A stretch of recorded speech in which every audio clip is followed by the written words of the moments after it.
Oke, Wak, jadi kisah yang akan aku ceritakan malam ini dikirim sama Wak kita yang bernama Sinta dari Jakarta. Halo Kak Sinta. Nah, jadi Wak, kejadian itu bermula waktu Sinta ini baru aja lulus SMA. Sebenarnya Sinta tuh mau kali lanjut kuliah, Wak, tapi dia nggak mau ngebebanin orang tuanya gitu loh. Jadi dia memutuskan untuk kerja dulu aja sambil dia ngumpulin uang untuk modal kuliah. Nanti kalau misalnya uangnya udah dirasa cukup, udah kekumpul lumayan banyak, ini baru Sinta mau daftar kuliah.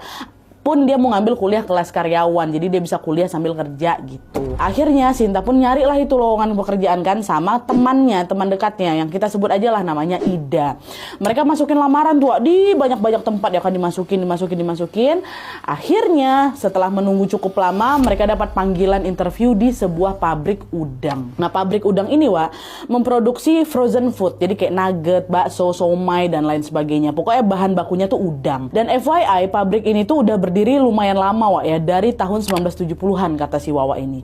Dan nih dapat panggilan interview di situ. Besoknya Ida sama Sinta ini pun datang ke interview ini bareng-bareng karena jarak rumah mereka, rumahnya Sinta sama si Ida ini juga lumayan dekat. Cuma 5 menit lah jaraknya kalau naik motor. Jadi berangkatnya bareng. Nyampe di pabrik, mereka kenalan nih sama kandidat lainnya namanya Hana.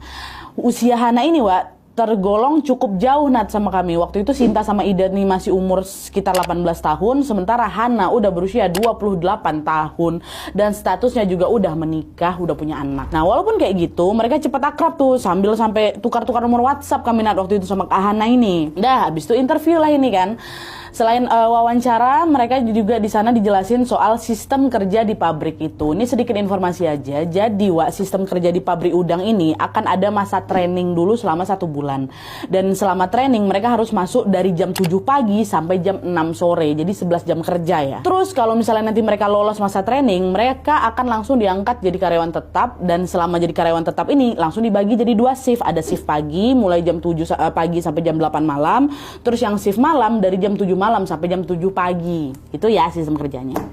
Udah lah tuh, setelah proses interview selesai, Sinta, Ida, Hana dinyatakan lolos dan diterima kerja sebagai operator produksi. Nah, operator produksi ini tugasnya yaitu kayak bersihin, ngolah udang. Mereka juga dijadwalkan waktu itu untuk mulai training di besok harinya langsung, Wak. Di situ Sinta senang kali, wah, akhirnya aku dapat kerja. Udah lumayan lama juga tuh aku nganggur. Tapi siapa sangka hari pertama training yang harusnya jadi awal langkah baru aku tuh, Nat, justru jadi awal dari rangkaian kejadian aneh yang akan terus menghantui Sinta selama dia kerja di sana. Gangguan yang mulai masuk. Jadi, besok harinya nih, waktu udah mulai masuk kerja ya, Sinta sama si Ida berangkat training bareng lagi, Wak. Nah, sesuai SOP, mereka waktu udah nyampe di sana, udah ada di area pabrik, mereka diharuskan mengganti